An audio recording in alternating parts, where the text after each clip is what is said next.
Sa Valencia City, pinagtibay ng lahat ng 31 mga barangay sa lungsod ang resolusyon na nagdedeklarang bawal ang mga NPA sa kanilang komunidad. Sinabi ni City Mayor Ami Galario na ito'y nagkakaisang paninindigan ng mga barangay official na nagdedeklara sa mga NPA at kanilang mga taga-suporta na persona non grata sa mga barangay.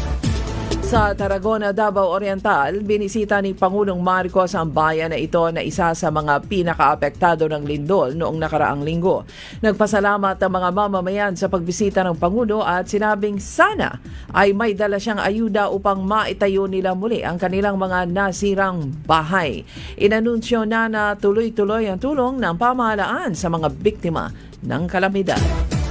Sa Buena Vista, Agusan del Norte, kahit may kalamidad, ipinagpatuloy ng mga katutubo ang kanilang pagtitipon sa pamamagitan ng palaro na inorganisa ng Philippine Sports Commission o PSC.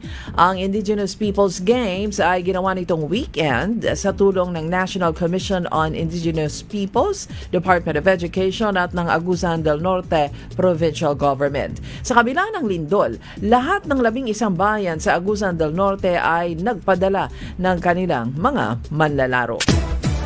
Sa Basilan at Tawi-Tawi, huli kahapon sa magkahiwalay na operasyon ng Western Mindanao Naval Command ang dalawang sasakyang pandagat na may sakay ng kontrabando sa karagatan ng Basilan at Tawi-Tawi. Kabilang sa mga kargamentong hindi dokumentado ay 100 kahon ng smuggled cigarettes, 50 drum ng diesel, 6 na LPG tanks at assorted goods.